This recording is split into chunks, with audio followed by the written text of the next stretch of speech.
Olá pessoal, tudo bem? Espero que todos estejam bem, estejam se protegendo.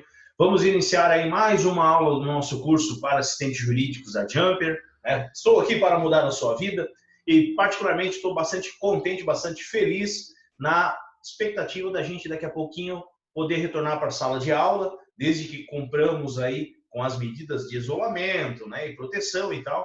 Mas existe aí essa expectativa de em breve, não há nada definido ainda, mas só o fato da gente poder pensar nisso já nos dá um ânimo diferente, né? Para que a gente tenha essa interação, para que a gente chegue na sala de aula com ânimos renovados para buscar os nossos objetivos aí em relação ao futuro, né? A nossa capacitação, a nossa profissionalização. E hoje a gente vai falar então sobre contratos, começando pelo contrato de aluguel. Contrato de aluguel ou contrato de locação, né? Ele sempre vai envolver direitos de uso ou gozo. Uso no sentido de você utilizar o que está ali disponível. Gozo de, inclusive, vamos pensar no imóvel, você aluga ele, digamos, sem nenhum... Vamos pensar em um pomar, por exemplo. Terreno limpo, e aí você vai lá, planta, né, colhe aquilo que você plantou, então esse é o gozo. Então o uso você vai usar a coisa, o direito trata como coisa. O uso você vai usar a coisa do modo como ela se encontra. O gozo é você poder usufruir também dos frutos dali percebidos, tá? Ou vamos imaginar uma sala comercial, né, onde você aluga, e passa a exercer a sua profissão e dali, né, recebe seu salário e corre o risco de enriquecer, por exemplo, né? Então esse é o gozo. E esse contrato de locação, ele pode ser de bem móvel ou imóvel. Vamos pensar, normalmente quando a gente pensa em aluguel, a gente pensa em bem imóvel, mas pode ser um veículo, pode ser um vestido, né, locação de vestimentas, né? É claro que quando a gente fala em locação de imóveis, existe uma lei própria que trata disso, né, que é a lei do inquilinato, lá de 1991, tá? Que ela traz um regulamento próprio. Ainda, quando a gente fala em locação, necessariamente, então, bem imóvel e imóvel, contrato de locação para uso e gozo, prazo, pode ser por prazo determinado, mas também pode ser por prazo indeterminado, né? E, por último, vamos falar que sempre vai ter uma retribuição pecuniária, tá? Uma retribuição pecuniária, algo em troca, tá? Diferente de outras situações, por exemplo, lá na área do direito do trabalho, em que o salário tem que ser pago em dinheiro, o aluguel ele não tem essa obrigação de que seja pago em dinheiro. Ele pode ser pago em algum outro tipo de produto, enfim, algum bem, né? A troca de bens ou serviços, então pode ser um bem ou um serviço que seja também do interesse do proprietário da coisa receber, né, essa forma de pagamento. Então, o pagamento do aluguel não precisa ser em dinheiro, desde que seja isso, digamos, bem estipulado entre as partes. Mas é importante também que a gente fique atento quando a gente faz um contrato de locação com a questão dos reajustes, né?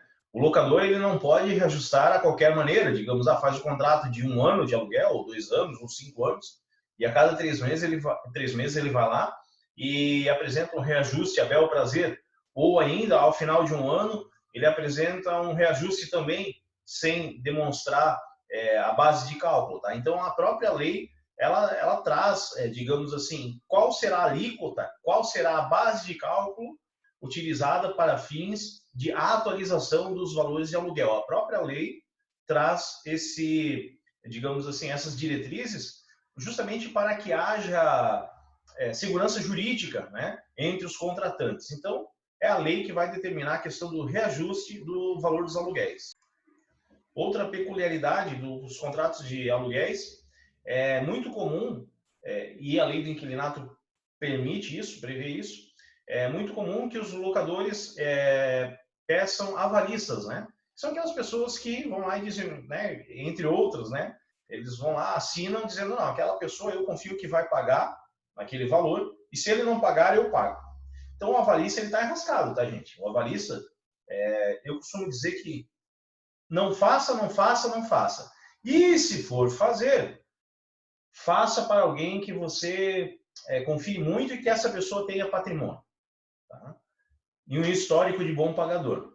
Porque é o seguinte, o locador, aliás, o locatário, né, pessoa que aluga, né, o inquilino, ele, quando ele deixa de pagar, os bens dele podem ir à execução se ele tiver um carro e etc e tal. Mas se ele tiver um imóvel em outra cidade, mesmo que seja, né, sendo o único imóvel, ele não vai perder aquele imóvel. Agora, o avalista, ele pode perder, inclusive, o seu único patrimônio, a sua única moradia, porque ele deu garantias, tá, de que a outra pessoa iria pagar. Então, ele pode ter que pagar com a própria casa. Então, é algo sim que deve ser pensado aí antes de avalizar uma negociação, aí, um contrato de aluguel, né, enfim, assinar como avalista num negócio, cuidado. Ainda, também sobre o contrato de aluguel, uma dica. Tem gente que faz contratos particulares de aluguel, eu já vi muito disso aí. O que acontece? Existe lá um modelinho pré-formatado, ou vários modelinhos pré-formatados aí nas gráficas, na própria internet e tal, que normalmente trazem assim, bastante vantagens e segurança para para o proprietário do imóvel e deixa o inquilino desprotegido. Então, ele traz coisas do tipo, se o inquilino sair do imóvel, eu vi um esses dias, assim, me pareceu bastante absurdo. O inquilino, se ele sai do imóvel, descumprindo qualquer uma das cláusulas, mas não diz ali exatamente quais e as razões, ele automaticamente ele deve o valor de 3 aluguéis. Mas se ele saiu no último mês, ele deve o valor de 3 aluguéis, né? Então, assim, para outras situações lá, por exemplo, quando é uma relação de consumo, que não é o caso, quando é uma relação de consumo, o Código de Defesa do Consumidor diz que a multa tem que ser proporcional, etc. e tal, né? Vamos pensar numa prestação de serviço. E eu penso que o aluguel também tem que ser, as imobiliárias também trabalham dessa maneira, normalmente, né? Tu faz ali a renovação, se tu sair do imóvel no primeiro mês, né? Tu paga um valor altíssimo para sair. Agora, se você cumpre lá quase que o contrato total, ao final, digamos, essa multa rescisória ela é bem menor, porque ela é calculada proporcionalmente ao período em que você utiliza o imóvel, tá? Então, as imobiliárias, em geral, sabendo que elas podem responder na justiça se não fizer dessa maneira, normalmente elas fazem de um jeito bem certinho. Agora, o problema está nos contratos particulares, tá, gente? Porque eu digo para vocês, quando aqui nós fazemos contratos de aluguel que protege tanto o proprietário do imóvel quanto o inquilino, e nós cobramos o nosso preço por isso, o pessoal fica, mas é muito caro. É caro, mas, digamos assim, não é que é caro na hora de contratar. Tem o valor do trabalho. Ponto que você, digamos assim, você resguarda o direito das partes. Agora, quando o pessoal vai para a internet, pega um modelinho, pode funcionar? Pode, desde que ali naquela relação não tenha nenhum espertinho. Porque se tiver alguém mal intencionado, pode gerar prejuízo para outra parte. Então, essa é a dica que eu tenho agora, falando aqui de contratos de aluguéis. Então, só repassando essa parte, contrato de aluguel. Então, o aluguel ele pode ser de uso e gozo, pode ser por prazo determinado e indeterminado, pode ser de bem móvel ou imóvel. E tem uma lei que trata específico, que é a lei do inquilinato. Vamos lá, lei 8.245 de 91.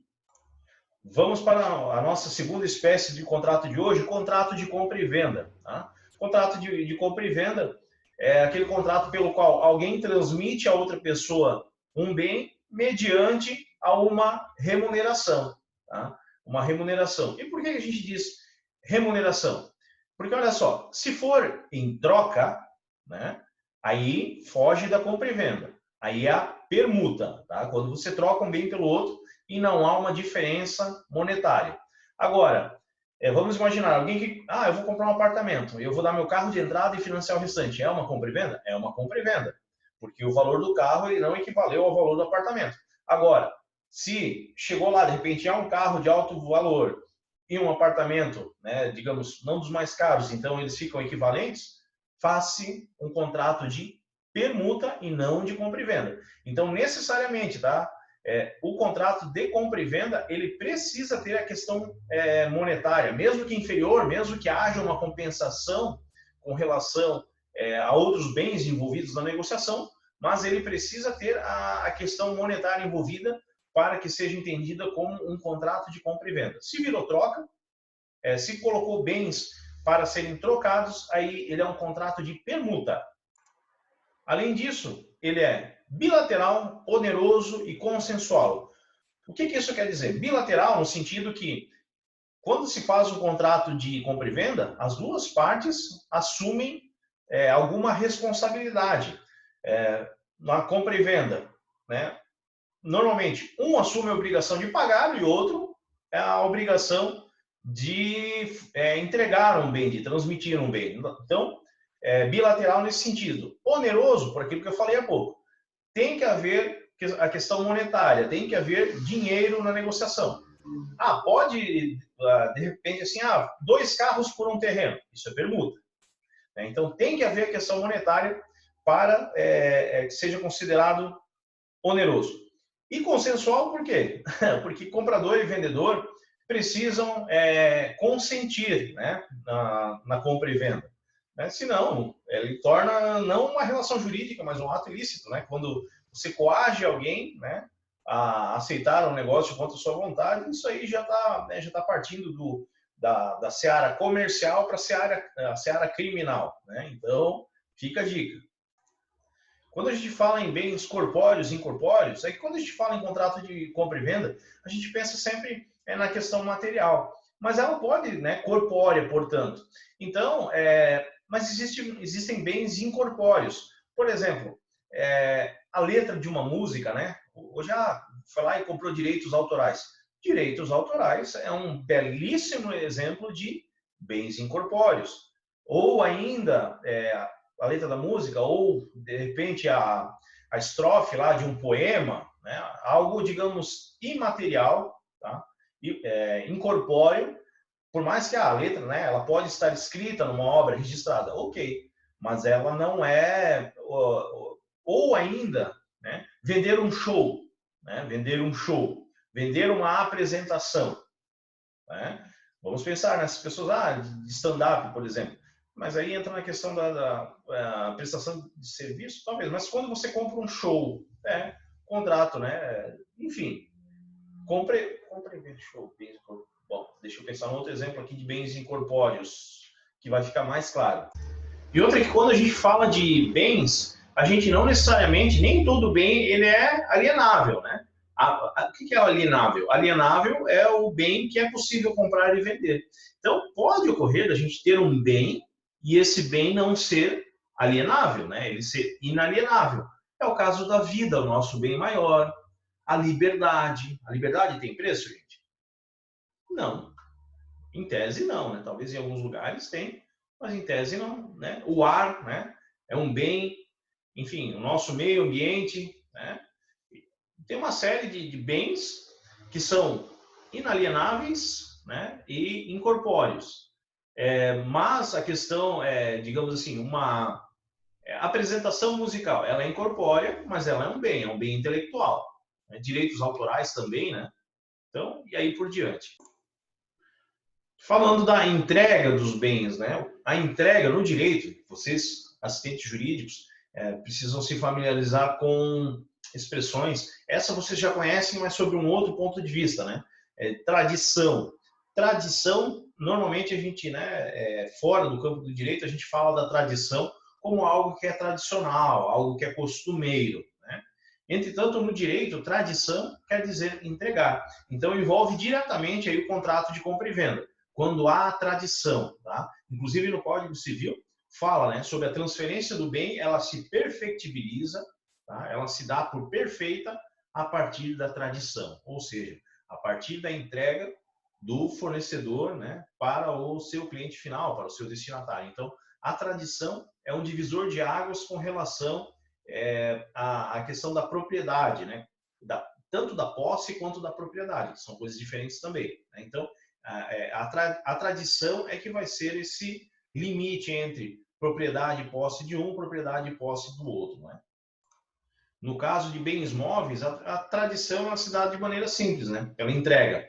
Já a tradição de imóveis, existe uma lei no Brasil que diz que imóveis que ultrapassem lá um número X de salários mínimos, se não me engano, são 3 salários mínimos, né? Terrenos que valham mais do que 3 salários mínimos, precisam para fins de tradição, de escrituração, de transferência, precisam ter registro por escritura pública. Então, há um limite mínimo lá, que não precisa, mas é um dos requisitos para a tradição, para a transferência de propriedade, no caso de bens imóveis. Também o nosso Código Civil diz que a responsabilidade pelos bens, tá, é do vendedor até o momento da tradição. Tá? Então, conservação, segurança, etc., é do vendedor, né, até o momento da tradição. Passou a tradição, passa a ser responsabilidade do vendedor, aliás, do comprador. Exceção, tá? Exceção. Para bens imóveis, vamos imaginar alguém que compra um apartamento, tá? Alguém que compra um apartamento e tem lá a dívida de condomínio. Claro, se estiver alienado, né, por exemplo, a Caixa Econômica Federal, a Caixa primeiro vai lá verificar essa questão de débitos. Mas vamos pensar entre particulares que não envolve essa questão de financiamento. Então, a questão da dívida, tá? Se houver dívidas anteriores, porque, olha, no caso de bens imóveis, a conservação ela é de responsabilidade do vendedor até o momento da venda e, a partir dali, a responsabilidade é do comprador. Já com relação a esse exemplo, bens imóveis, alguém que vendeu o apartamento e tinha débitos, os débitos também passam a ser responsabilidade, embora nascidos antes da tradição, mas passam a ser de responsabilidade do comprador. Por quê? Porque em alguns casos, o cara compra um imóvel barato, mas ciente de que há débitos. É que nem a pessoa quando compra um carro, né? O repasse. O que é o repasse?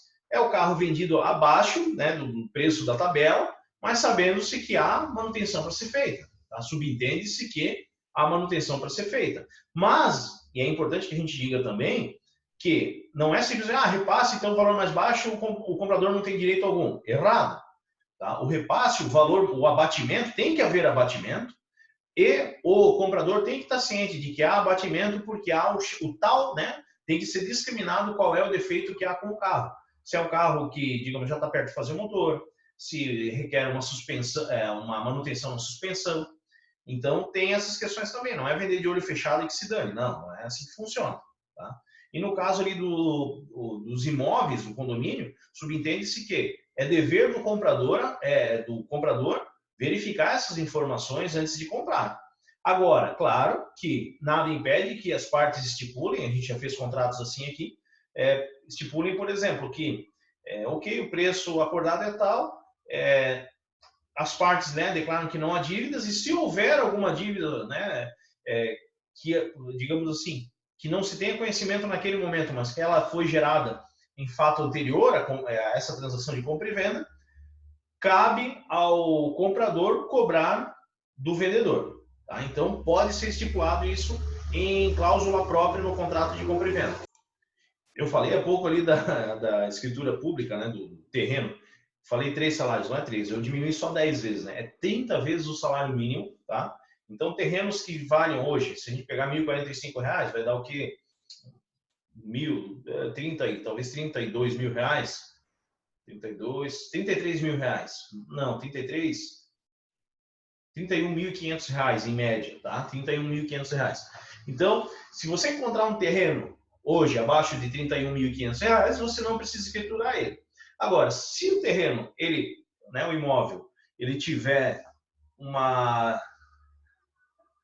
valor superior a R$ 31.500, então você precisa escriturá-lo,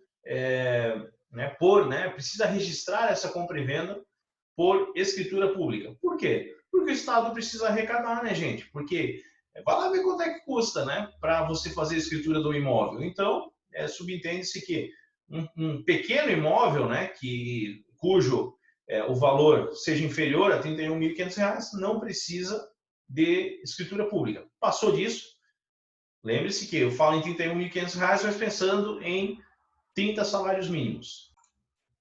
Importante também, vendas de ascendente para descendente, de pai para filho, de vovô para... Enfim, pode acontecer? Pode, desde que os demais herdeiros ali concordem com a compra e venda. Por quê? que existe essa, digamos assim, essa regra, né, para fins de compra e venda entre ascendentes e descendentes. Porque assim, quando é um estranho, né, ele vem, ele entrega, seja maquinário, seja, enfim, né, e aí parte pecuniária, ele entrega algum, né, enfim, ele paga por aquele bem. Agora, a nossa lei, quando fala em direito de propriedade, direitos sucessórios, ela é bem rigorosa no sentido de evitar que o malandrinho, que o espertinho leve vantagem, né? Então, a nossa história, né, trata de, assim, tem episódios de, situação em que o pai quis privilegiar mais um filho do que o outro. E aí, claro, existe uma parte disponível na questão sucessória, disponível no seguinte: o pai pode sim privilegiar um pouco mais um filho do que o outro. Ele pode, mas existe uma limitação, tá? E aí alguns pais que se davam mais com alguns filhos do que com outros, para burlar essa regra, tentavam fazer o quê? Falsos contratos de compra e venda, né? Para parecer que não é uma doação, não é uma questão sucessória, e sim uma compra e venda. Então, para evitar essas expertises aí, então criou-se essa regrinha de que, é entre ascendente e descendente, então os outros herdeiros precisam concordar com aquela compra e venda, senão ela é anulada. Então, esse é o nosso primeiro bloco da aula de hoje, onde a gente falou ali de contratos de aluguel, contratos de compra e venda. Na sequência, né, no próximo vídeo, a gente vai falar então sobre os contratos de mútuo, né, os contratos bancários, né, de mútuo, fiança e financiamentos. Beleza, pessoal? Então, até daqui a pouquinho, né, e aí a gente dá continuidade. Eu preciso também encaminhar para vocês alguns modelinhos aí, referentes a esses contratos, né, para que a gente possa, então, fazer os exercícios. Grande abraço, pessoal. Até daqui a pouquinho.